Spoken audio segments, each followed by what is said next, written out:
By a show of hands, how many of you sitting in the audience this afternoon came into the truth after 1975? You're listening to The Critical Thought, where we challenge our listeners to use critical thinking when examining the teachings of Jehovah's Witnesses. Hi, I'm Lady C. Hi, I'm JT. And we're getting ready to talk about the Watchtower in 1975. That's right. So, Lady C, what was your experience in your congregation when you were growing up about 1975? Well, what I remember about 1975 is the fact that a lot of the people, kids in my congregation, were dropping out of high school so that they could sign up to regular Pioneer. Because the whole thing was full-time ministry was being pushed. And they were saying, well, since the end is so close, why not just quit school, regular Pioneer, and what better thing to be doing at that time? Now, why do I remember that so well? Because I, too, wanted to quit school. I wanted to do the same thing, right? And so, but when I presented that to my mom, she said, no way, we weren't doing that. So I couldn't quit school. But the other kids in my congregation, their parents were supporting them to do that. The brothers were not discouraging it. And, people were doing what they were doing, like today. People are pioneering still. Oh, yeah, absolutely. They still got the pioneer spirit, right? So anyway, I remember that. And then the other thing I remembered was people getting baptized. Oh, yeah, lots of folks got baptized. Because my family was one of the families that got baptized because of the 1975 situation. And my mom, her younger siblings, and a lot of people that we knew, everybody was getting baptized. Mm-hmm. So it was a big buzz at that time. Okay, that's for sure. So, yeah. Well, how about you, JT? What was your experience like? My experience was very interesting. In my congregation, the big thing was people were moving to serve where the need is great. So people were moving all the time to go serve in the congregation. And interestingly, we had 3 brothers who actually moved down from New York City to come down and serve down in the country, in the rural. They call it going to serve where the need was great. So that was my remembrance of people were making major changes in their lives because they believed the world was going to end in 1975. Well, you know what? Let's talk about this 1975 and really get into the history of it so we can help our audience to really understand what it was that people lived through and why those individuals felt the way they did and did the things in their lives that they did.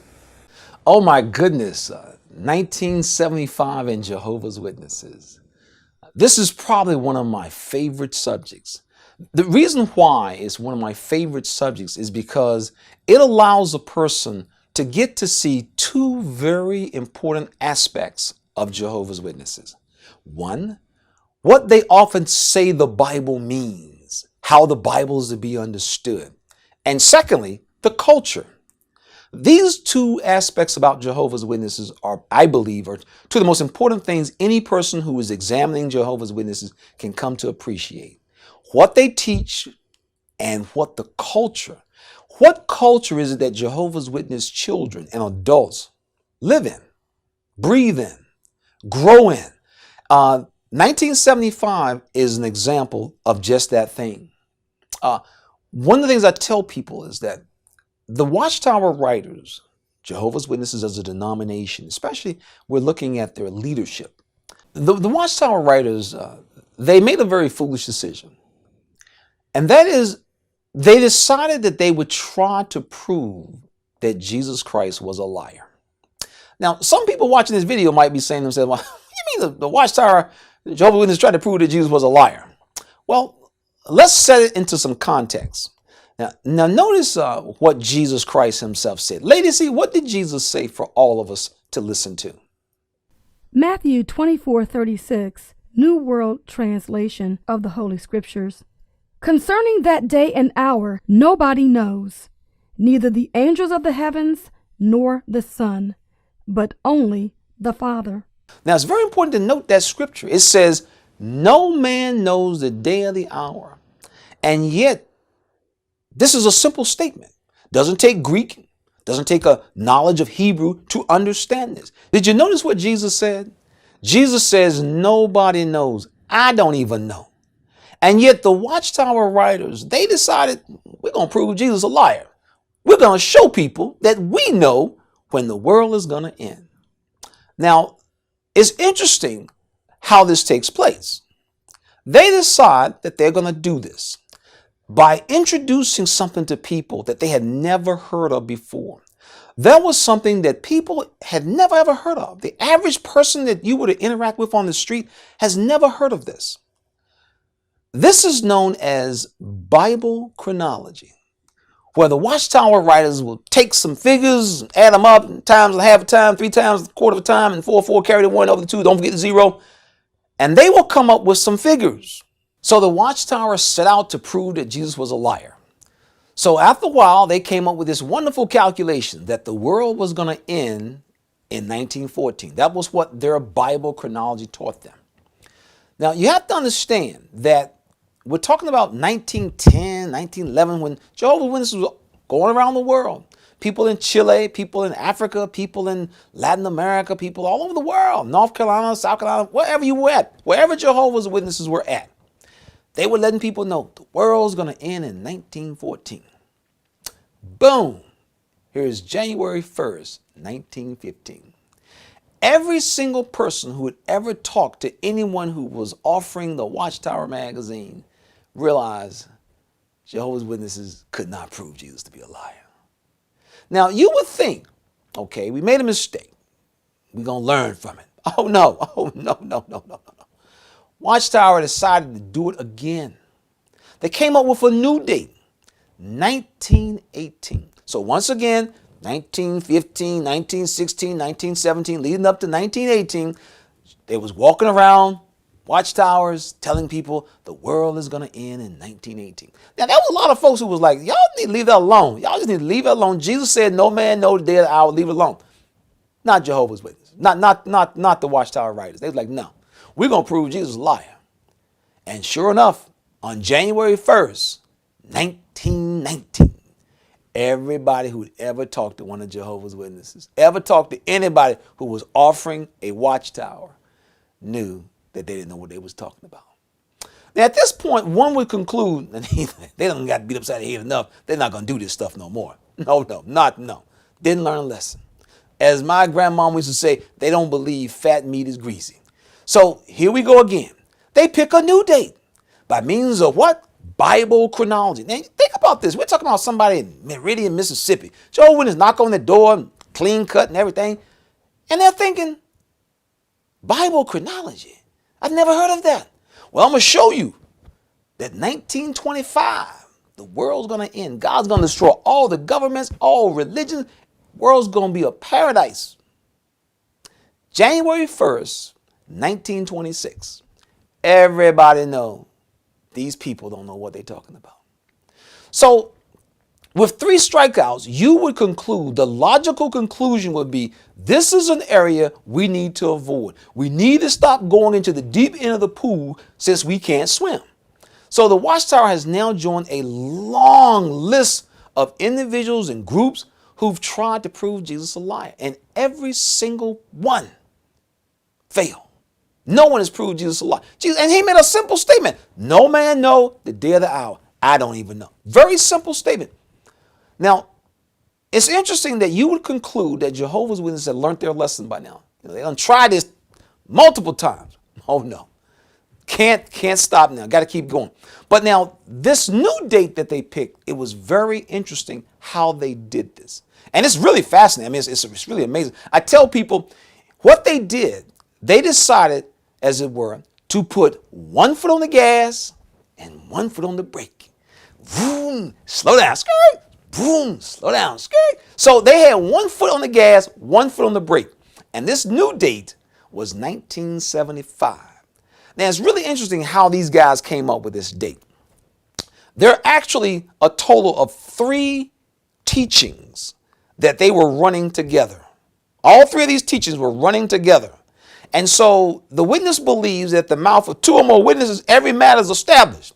And these 3 teachings are very interesting because they all ran parallel and used to support each other. In fact, The first teaching was found in the book of Genesis, where the Watchtower Society taught that each creative year took 7,000 years to create. Number two, they had a teaching that in 1975, mankind's existence here on the earth would be a total of 6,000 years. And finally, teaching number three, they taught the 1914 generation, where individuals that were born prior to 1914 would actually be still alive here on the earth during the end of the world. What the first teaching was known as the teaching of how long were the creative days. How long did it take God in the book of Genesis? How long were the creative days?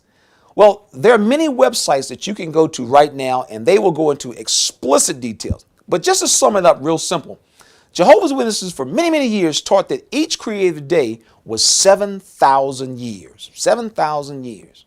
So that was a teaching, solid teaching. Every Jehovah's Witness, every elder, every circuit overseer, at the time before they fired the district overseers, every district overseer stood on platforms all over the world. People from Bethel, governing body members, and they explained to the listening audience, each creative day was 7,000 years. Any Jehovah's Witness who said otherwise would have been removed as a person who was rejecting teachings of God. That's a fact. If any elder stood on the platform and said, well, brothers, I tell you, I'm a geologist and I study the earth and everything, and the earth is not a couple thousand years old. It's quite a few million years old, maybe even more than that. That brother would have been snatched off the platform and deleted. So this is what Jehovah's Witnesses taught. Each creative day, 7,000 years. So then we get to this date of Adam. Adam's birthday. That's all it really was. Jehovah's Witnesses were teaching that based on their chronology and their calculations, in the year 1975, Adam would have been 6,000 years old. Now, what's interesting about this is why I enjoy talking about this subject. Jehovah's Witnesses don't celebrate birthdays. You'll never see a Jehovah's Witness. You got Sister O. She's been living 82 years, and somebody in the congregation will say, we're going to take Sister O down to Golden Corral for lunch. Y'all friends want to come along? We're going to take Sister O down. Nobody would do that. Jehovah's Witnesses don't celebrate birthdays. They don't observe birthdays. In fact, they don't even care about the day of Jesus being born, because the issue of birthdays is not something that's of any importance to Jehovah's Witnesses. But it's interesting that these two birthdays are the birthday of Adam and the birthday of Eve. Now, why? They had calculated that Adam would be 6,000 years old in 1975. Now, the question I've always asked witnesses, what is the biblical significance of Adam being 6,000 years old as opposed to 5,999 or 6,001? And this is where the problem starts. It's because it is at this point that Jehovah's Witnesses now begin to introduce something to all Jehovah's Witnesses. And that is, they're introducing that the world is going to end in 1975. Now, when you talk to a Jehovah's Witness, and I was trained this way, and I train other people as well as an elder, that when someone raises this question, you always answer it in this setting. You'll find basically three types of Jehovah's Witnesses that you'll run into. My experience has been that when you talk to certain Jehovah's Witnesses who have certain positions within the organization, they'll just be up front like, man, Freddie France was out there in left field now. When he was out there on that one. Society just didn't know what they were talking about, man. But it's okay, it's okay. So you have some in the organization, they won't even argue with, they won't even try to defend it. They just recognize it was just crazy. Then you meet the second type of Jehovah's Witness. He's the one who did not. No, we never talked that. People just be trying to tell lies on us. We never said about 75 in the world coming in. That's the second kind you meet. But what you will typically meet is the third type Jehovah's Witness. And he's the one who will say something along these lines. Well, we had great expectations. We was earnestly looking for something to happen. And then they'll use this phrase. There were some brothers who they were teaching this, talking about this. Yeah, well, you know what? It makes you wonder just who these some brothers are. That's a good question, Lady C. Who are these some brothers?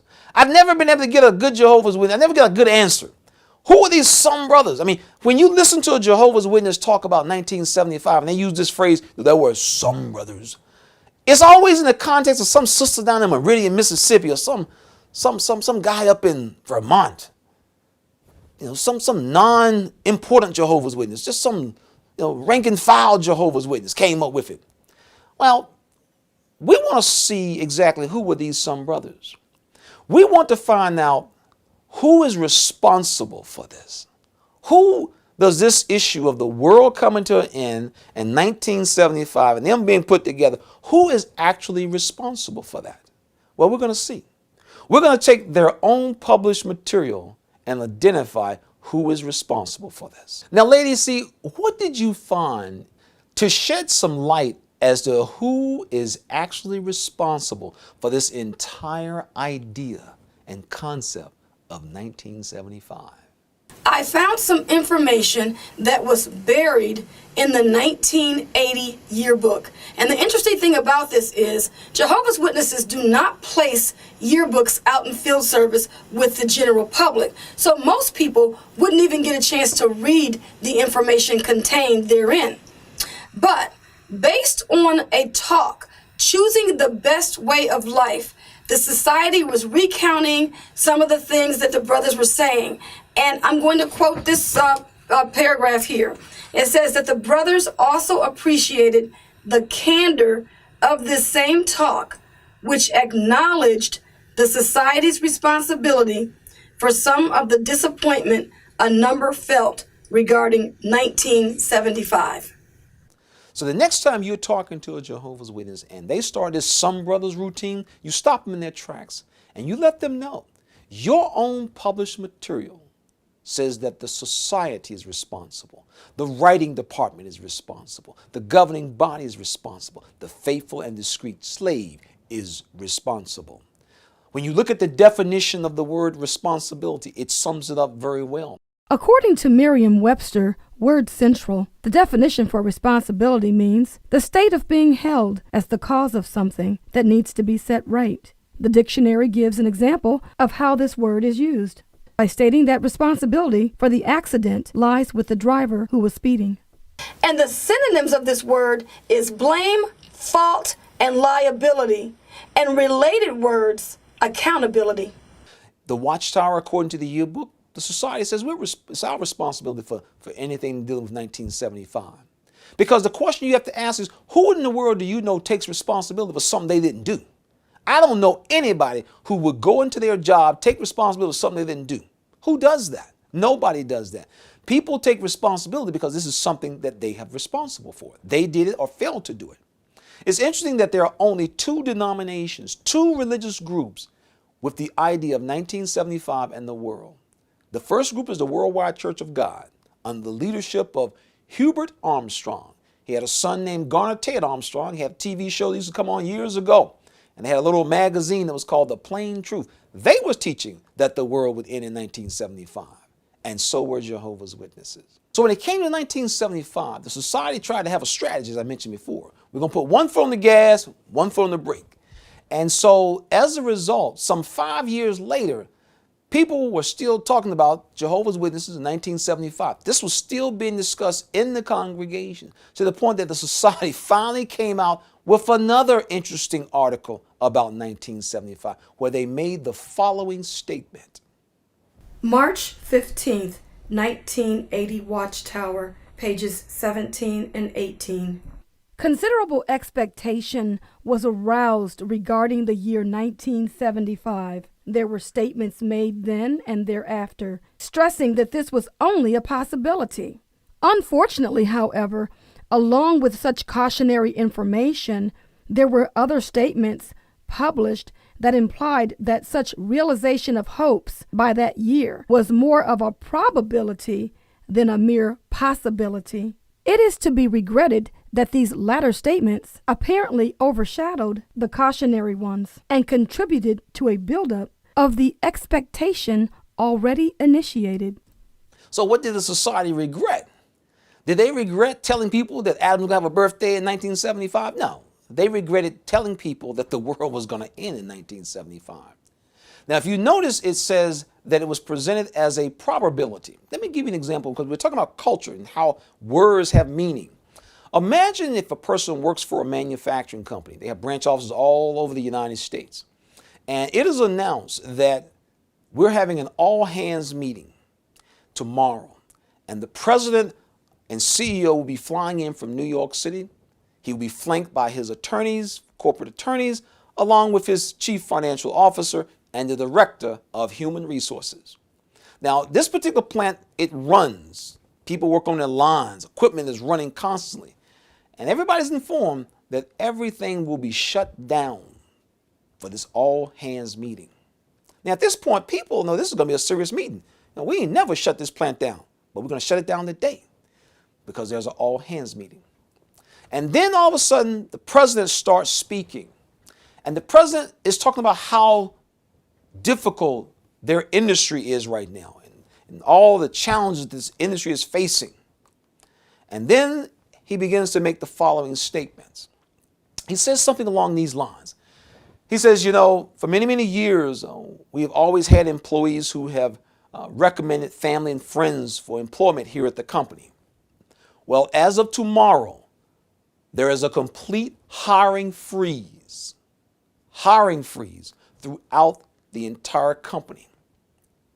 And then he makes the following statement. He says, and this plant will probably be closed. Now, did he say that the plant was going to be closed? No, he didn't say the plant was going to be closed. But he said the plant will probably be closed. Now, for everyone who is standing in that warehouse listening to this upper senior leadership make these statements, and they see who he is surrounded by. He is surrounded by all of the corporate head honchos. Do they think he's joking? Or do they take this man serious in terms of, you will probably see this plant closed? When each person walks out of that warehouse and they go to get their cell phone, what do you think they're going to tell their spouse? Do you think they're going to tell their spouse, we good to go, we ain't got nothing to worry about, we good to go? No. They're going to tell their spouse things that will involve them having to make behavioral changes. They're going to be looking at, maybe we need to cut back on some things, baby. It's not looking good. It's not looking good. That's what they'll be saying. Now, the man didn't say that he was going to close the plant. That was never stated. And that's what Jehovah will say. Well, show me where it says in the Watchtower, the world will end in 1975. I tell people the way the Watchtower approached this was exactly the same way they approached higher education. There is absolutely nowhere in any print will you find the statement, thou shalt not go to college. But the culture, the articles that they wrote on higher education, every young person understood what they were trying to tell them. And for that reason, Jehovah's Witnesses rank at the very bottom of having members who have higher education, because they created a culture where Jehovah's Witnesses knew going to college had no value. Yet you will not find anywhere in print where it says, thou shalt not go. And the same with 1975. When the president and even the Watchtower acknowledges that they presented it, foot on the gas, foot on the brake. And as a result, people, just like on a job where a senior official would tell you that this plant will probably close, people would leave the job that day and they would make changes in their lives because they realize what they are actually facing. Same with Jehovah's Witnesses. They made changes in their life. Now, when they were told that there was a hiring freeze, this company has a hiring freeze worldwide, the average person who would hear that would understand this is very serious. Well, that's something that simply happened to Jehovah's Witnesses. This is what happened with Jehovah's Witnesses. It was announced that worldwide Bible studies would only be held for 6 months. Jehovah's Witnesses have been studying with people for a year, 2, 3, 4, 5 years before they got baptized. Then the Watchtower came out and told all Jehovah's Witnesses at the conventions, the follow-up with Kingdom Ministries, that we are only going to study with people for 6 months. If people do not get baptized in 6 months, making progress, we move on. And move on is what Jehovah's Witnesses were told to do. In fact, at the district convention, the new arrangement of the 6-month Bible study program was introduced. And this information was followed up with the 1968 Kingdom Ministry, which gave the details of this new Bible study program. And finally, in 1969, they published an article, Have You Been Studying for 6 Months? In the May 15th, 1969 Watchtower. And this article, this information, was directed at Bible studies. Now, we want you to read these references that we've put in the podcast description, because you really need to get the real flavor of the culture that the Jehovah's Witnesses and their Bible studies were being groomed to accept this date of 1975. Because remember, the Watchtower Society during that time, prior to 1975, had a great influx of people getting baptized. So it was not just Jehovah's Witnesses that were currently in the organization, but it was also individuals that were becoming Jehovah's Witnesses, all because of the information that they were actually reading about in the Watchtower. So this was a very, very important time period for a lot of people. And so, get a chance to read those references so that you can get the full picture of what was actually taking place at that time. And so if you're sitting there hearing that you will now have to drop all of your Bible studies because they've been studying for a year or two, especially pioneers. Pioneers love Bible studies because they can kill time. Imagine if you got 5 Bible studies and you go there an hour and a half every week. You got plenty of time in the wintertime. All of a sudden, the circus is telling you, you got to drop them studies because they're not making no progress. Now, for the average Jehovah's Witness who was sitting there and heard that, they would realize the slave is serious. We had a district overseer, his name was J.C. Howard. He always used to use this phrase. He would say things like, friends, the society can't just say everything they want to say in the magazine. So we have to have discernment, perception, and spiritual understanding of which way is the slave leaning. Which way is the slave leaning is what J.C. Howard, who was our district overseer years ago, used to always say. So when you hear this, and when you combine this with the culture, and what is the culture? Let me give you another example. When I was growing up, Jehovah's Witnesses referred to this scripture all the time. In the book of Amos, notice what it says. The prophet Amos declared, "The sovereign Lord Jehovah will not do a thing unless he has revealed his confidential matter to his servants, the prophets." Amos 3:7. So, as a Jehovah's Witness, you were taught that before Jehovah is going to make a major move, he's going to let his servants know. Well, what is the channel that Jehovah is working through? It's through the Watchtower, the faithful and discreet slave. And so they're standing there telling you that time is short. In fact, this whole idea of time being short, let me give you a couple of examples of how the culture of Jehovah's Witnesses is. The Jehovah's Witnesses were told a few months. According to the September 15th, 1941 Watchtower, the society recounted how exciting it was when they released this new book, Children. Receiving the gift, book Children, the marching children clasped it to them. Not a toy or plaything for idle pleasure, but the Lord's provided instrument for most effective work in the remaining months before Armageddon. Few remaining years. It has come within the generation that has already seen 2 world wars, and it is only a few short years ahead of us. April 15th, 1967, Watchtower. Who do you think sat at any district convention, circuit assembly, and concluded when someone from Bethel said, brothers, there are only a few remaining months, only a few remaining years? What Jehovah's Witness do you think in his right mind said to himself, they talk about 38, 45 years probably. That's not what they thought. It's often said that a picture is worth 1,000 words. And whenever you see somebody in there in a business meeting or something and they pull out graphs and charts and diagrams and all this, people pay a little attention to it. They figure this guy put some work into this, so he must know what he's talking about. Well, the Watchtower understands the value of pictures as well. In fact, that's why they have this department. It's called the art department or the graphics department, where they will put pictures with articles. And that's what they did when it came to 1975. I'm going to show you a chart that the society used when they was trying to teach people about 1975. Take a look at this chart. So what do we see on this chart? What you're looking at is a chart that the art department put together for the society's writing department. They wanted to stress how important 1975 was to Jehovah's Witnesses. And what do you see? We see what could be referred to as the most monumental dates of Jehovah's Witnesses according to their theology. We see the date of man's creation. We see the date of the flood. We see the date that Israel fled from Egypt. We see the fall of Jerusalem. We see the baptism of Jesus Christ. We see 1914, the establishment of God's kingdom. Now, keep in mind, all of these dates now, these dates represent what?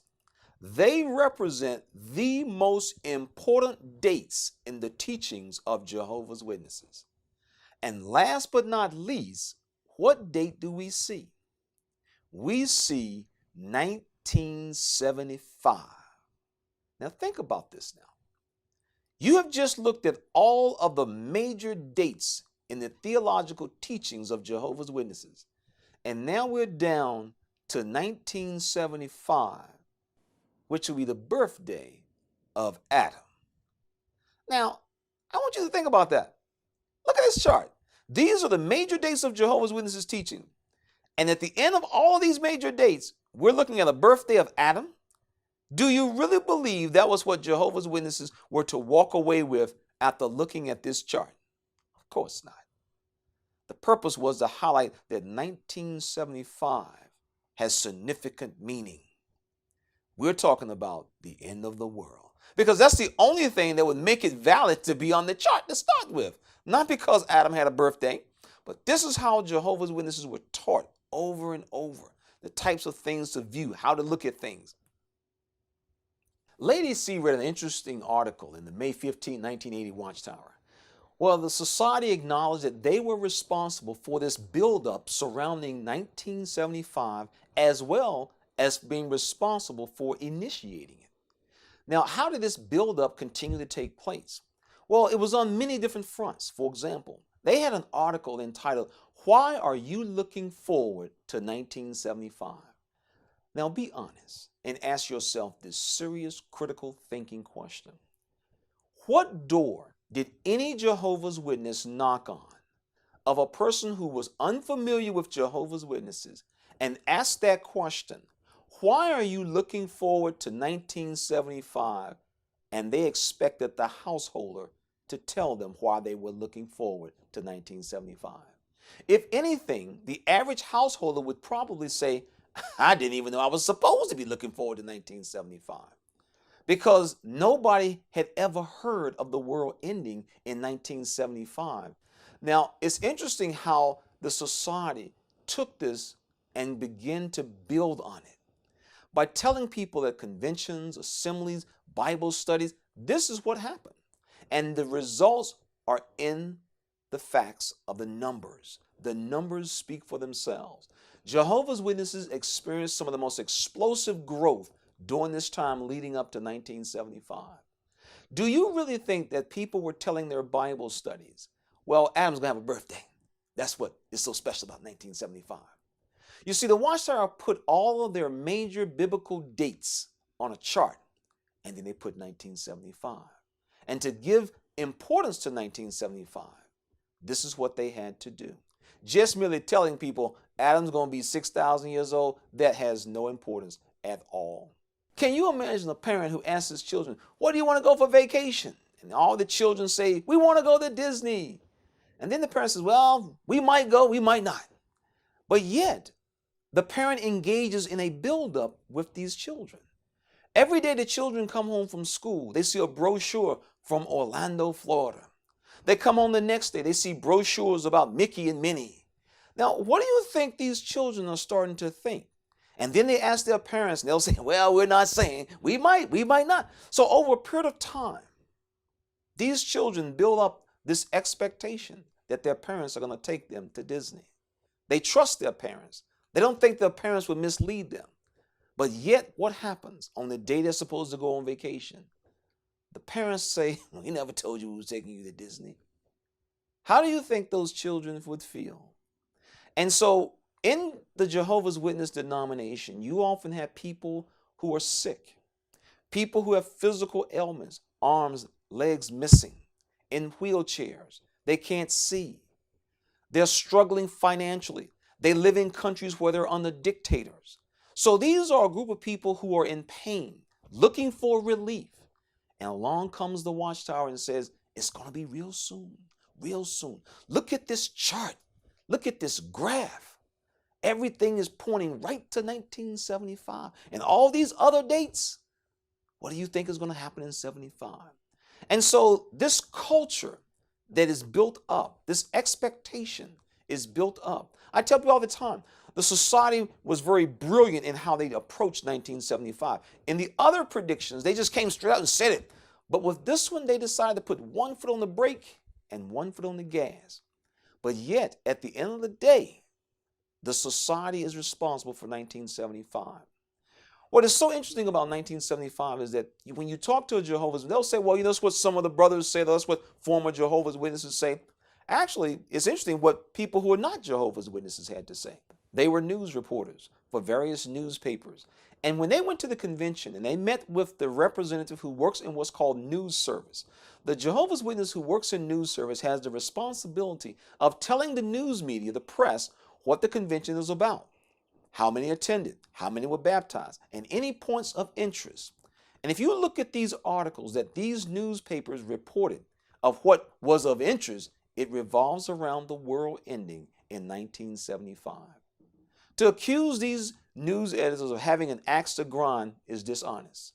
These people merely went back to their paper and reported the conversation and the discussion they had had with the Watchtower representatives.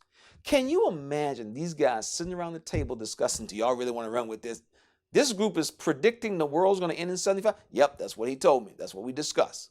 And yet, here we are years later, and Jehovah's Witnesses are still trying to portray this teaching of theirs that the world will end in 1975 as if it was just some brothers, when in fact, it came down from the highest levels of their religious denomination.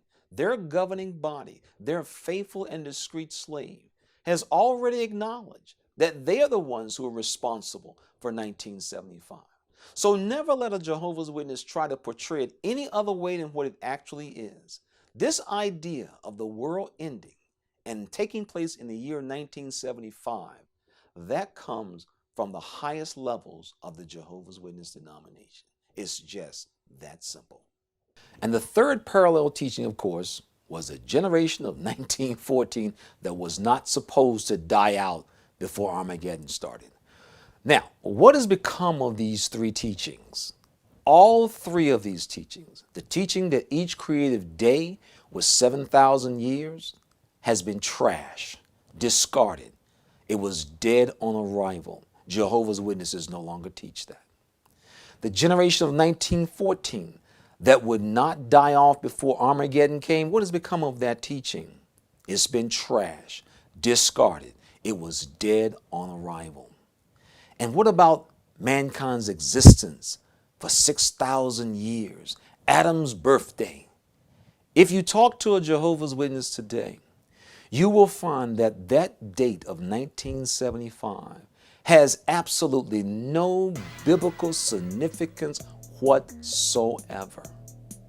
And yet, during that time, Jehovah's Witnesses experienced the most explosive growth as a denomination. Well, this has been Lady C. This has been JT. And we want to thank you all for tuning in to another episode of The Critical Thought. All right. Take care. This program was sponsored by Critical Thinkers.